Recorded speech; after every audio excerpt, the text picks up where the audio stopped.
കൊല്ലം അഞ്ചലിൽ ലഹരി മാഫിയക്കെതിരെ പ്രതികരിച്ച യുവാക്കളെ കയ്യേറ്റം ചെയ്തു. നിരവധി ക്രിമിനൽ കേസുകളിൽ പ്രതിയായ ലക്ഷംവീട് സ്വദേശി വിശാഖിന്റെ നേതൃത്വത്തിലാണ് കയ്യേറ്റ ശ്രമമുണ്ടായത്. നിയാസ്, ഷമീം, കണ്ണൻ എന്നിവരും സംഘത്തിലുണ്ടായിരുന്നു.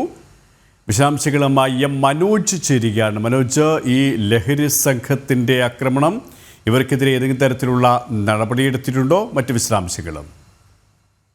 അഞ്ചൽ കരുകോണിലാണ് ഇത്തരത്തിൽ ഈ ലഹരി സംഘത്തിന്റെ ആക്രമണം ഉണ്ടായിട്ടുള്ളത്. അതായത് കുറച്ച് ദിവസങ്ങൾക്ക് മുൻപ് ഈ പ്രദേശത്ത് തന്നെ ക്ഷേത്രത്തിന് സമീപത്തിരുന്ന് മദ്യപിച്ച സംഘത്തെ അവിടെയുള്ള നാട്ടുകാർ ചേർന്ന് യുവാക്കളൊക്കെയും ചേർന്ന് കണ്ടെത്തുകയും തുടർന്ന് പോലീസിൽ പിടിച്ചേൽപ്പിക്കുകയും ചെയ്തിരുന്നു.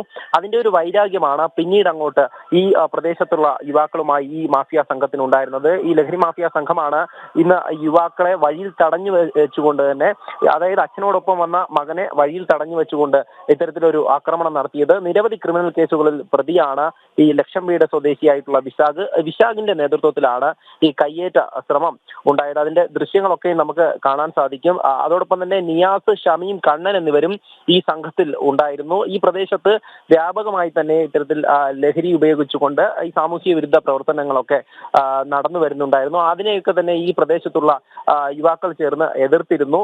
എന്നാൽ ഇതിനെതിരെയാണ് ഇത്തരത്തിൽ ആക്രമണം നടത്തുന്ന ഒരു സാഹചര്യത്തിലേക്ക് പോയത്. നേരത്തെ തന്നെ കഴിഞ്ഞ കുറച്ച് ദിവസങ്ങൾക്ക് മുൻപ് ഈ സംഘത്തെ പോലീസ് സ്റ്റേഷനിലെത്തിച്ച് മറ്റു നടപടികളൊക്കെ പൂർത്തിയാക്കിയിരുന്നു. എന്നാൽ വീണ്ടും ഇവർ ഈ പ്രദേശത്തുള്ള ആളുകളോട്, അല്ലെങ്കിൽ ഇത്തരത്തിലുള്ള യുവാക്കളോട് വൈരാഗ്യം വെച്ച് പുലർത്തിക്കൊണ്ട് ഈ ലഹരി ഉപയോഗിച്ചുകൊണ്ട് അവിടെ ആക്രമണം ഉണ്ടാക്കുകയാണ്. ആ സ്ഥലത്തൊരു സംഘർഷാവസ്ഥ സൃഷ്ടിക്കുകയാണ്. എന്തായാലും ഈ അന്ന് പരാതി നൽകിയ, അല്ലെങ്കിൽ പോലീസിന് ഈ കാര്യം പറഞ്ഞു കൊടുത്ത യുവാക്കളെയാണ് വഴിയിൽ തടഞ്ഞു വെച്ച് ഈ സംഘം പ്രതികാരം തീർക്കുന്നത്.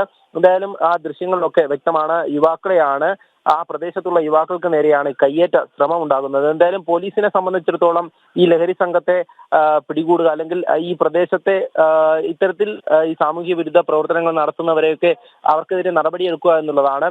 അവിടെയുള്ള ജനങ്ങളും ആവശ്യപ്പെടുന്നത് ഇത് തന്നെയാണ്. കാരണം ഇത്തരത്തിൽ ലഹരി ഉപയോഗിച്ചുകൊണ്ട് പലതരത്തിലുള്ള പ്രവർത്തനങ്ങളും ഇവർ, അതായത് ഈ മാഫിയ സംഘം നടത്തുന്നതായാണ് പരാതി. നിരന്തരമായി തന്നെ ഈ സംഘത്തിനെതിരെ പരാതി ഉയരുന്നുണ്ട്. ഈ സാഹചര്യത്തിൽ കൂടിയാണ് ഇത്തരം ഒരു സംഘർഷം കൂടെ നടക്കുന്നത്. KP. ശരി, മനോജാണ് വിവരങ്ങൾ നൽകിയത്.